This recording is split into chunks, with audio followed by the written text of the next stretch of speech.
Students, ये जो partnership deed होती है इसमें नॉर्मली ये फॉलोइंग क्लॉजेज हुआ करते हैं।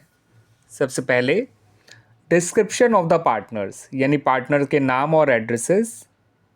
ठीक है स्टूडेंट्स। दूसरा है डिस्क्रिप्शन ऑफ द फर्म, कि फर्म का नाम और उसका एड्रेस। तीसरा principal place of the business, यानी बिजनेस का मेन हेड ऑफिस कहाँ होगा। ठीक है, मेन बिजनेस कहाँ से ऑपरेट होगा। अगला नेचर ऑफ बिजनेस, यानी फर्म किस तरह के काम में इन्वॉल्व रहेगी, कौन से बिजनेस एक्टिविटीज़ वो परफॉर्म करेगी। अगला commencement of partnership, date of commencement of partnership क्या कौन सी है, यानी किस दिन इनका बिजनेस स्टार्ट हुआ है। अगला है कैपिटल कंट्रीब्यूशन। कैपिटल कंट्रीब्यूशन का मतलब कि हर एक पार्टनर ने कितना कितना कैपिटल कंट्रीब्यूट किया है, और साथ के साथ कि उनके कैपिटल अकाउंट फिक्स रहेंगे या फ्लक्चुएटिंग। अगला है इंटरेस्ट ऑन कैपिटल, कि अगर उनको कोई इंटरेस्ट ऑन कैपिटल दिया जाएगा तो कितने रेट से उनको इंटरेस्ट ऑन कैपिटल दिया जाएगा।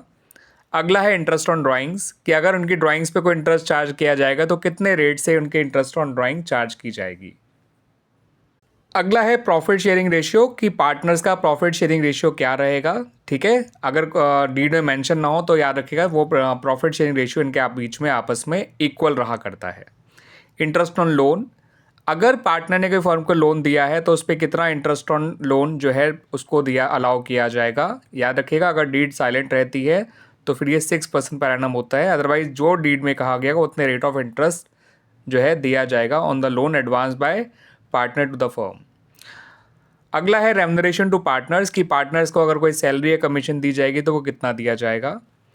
उससे अगला है वैल्यूएशन ऑफ गुडविल, यानी कि अगर पार्टनर्स के बीच में कोई प्रॉफिट शेयरिंग रेशियो चेंज होता है या फिर कोई नया पार्टनर एडमिट होता है या कोई पार्टनर रिटायर होता है या उसकी डेथ होती है तो ऐसे में वैल्यूएशन ऑफ गुडविल किस मेथड से किया जाएगा। उसी तरह से अगर फर्म रिकॉन्स्टिट्यूट होती है तो वैल्यूएशन ऑफ एसेट्स किस तरह से किया जाएगा। अगला है सेटलमेंट ऑफ अकाउंट्स, कि अगर किसी पार्टनर की डेथ होती है या कोई पार्टनर रिटायर हो जाता है तो ऐसे में उन पार्टनर्स का अकाउंट कैसे सेटल किया जाएगा। Even at the time of dissolution partners के अकाउंट किस तरह से सेटल किए जाएंगे। अगला है कि फर्म का अकाउंटिंग पीरियड क्या रहेगा। नॉर्मली वैसे अकाउंटिंग पीरियड जो हमारे देश कंट्री में होता है वो 1 अप्रैल से 31 मार्च तक का हुआ करता है, बिकॉज 31 मार्च को हर एक फर्म को, हर एक कंपनी को जो है, हर एक फर्म को हम कह सकते हैं यहाँ पर, हर एक बिजनेस को कह सकते हैं यहाँ पे अपनी रिटर्न्स फाइल करनी होती हैं।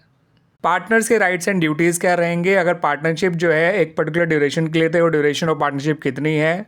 अगला है बैंक अकाउंट ऑपरेशन कैसे होगा, क्या एक पर्टिकुलर पार्टनर या कुछ पार्टनर या सभी पार्टनर्स को ऑपरेट कर सकते हैं। अगला है कि डेथ ऑफ पार्टनर फर्म बंद होगी या नहीं होगी, और लास्ट में डिस्प्यूट कैसे